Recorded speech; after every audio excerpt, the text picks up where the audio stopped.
Good morning, Ron, and good morning, everyone. It's Wednesday, July 8th. Here's what's happening. The U.S. has struck Iran after several cargo ships in the Strait of Hormuz were hit by Iranian missiles. The U.S. Central Command says the U.S. strikes are in response to Iranian attacks on 3 commercial vessels that were transiting the strait.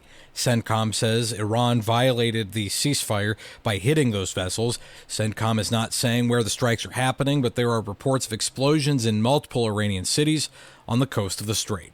Meanwhile, the high-stakes NATO summit is well underway in Turkey.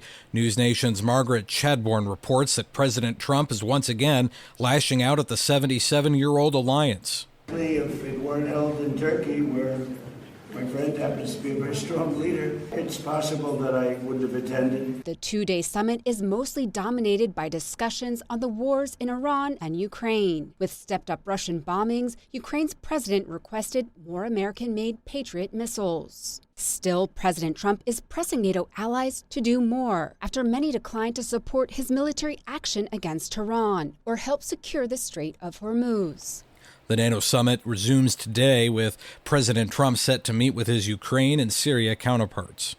The Little Sisters of the Poor are back in court fighting a mandate that forces them to pay for contraceptive coverage.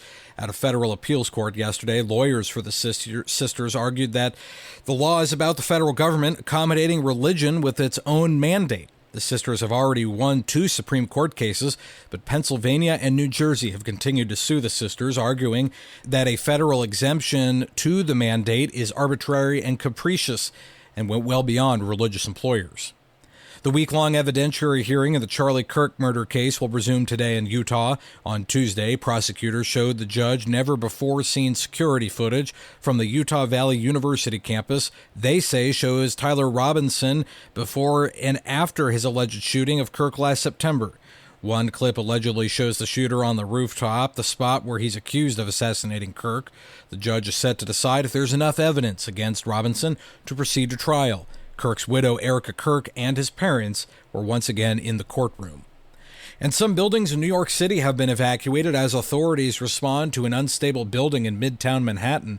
The FDNY and NYPD both were called about bricks falling from a high-rise building under construction yesterday. Construction workers reported seeing cracks in 2 structural support beams on the 21st floor of the building, with reports of several floors sagging. The nearly 40-story building is the old headquarters for Pfizer and is under construction with plans to convert it into a 1,500-unit rental complex. The Department of Buildings says it has an active permit for construction.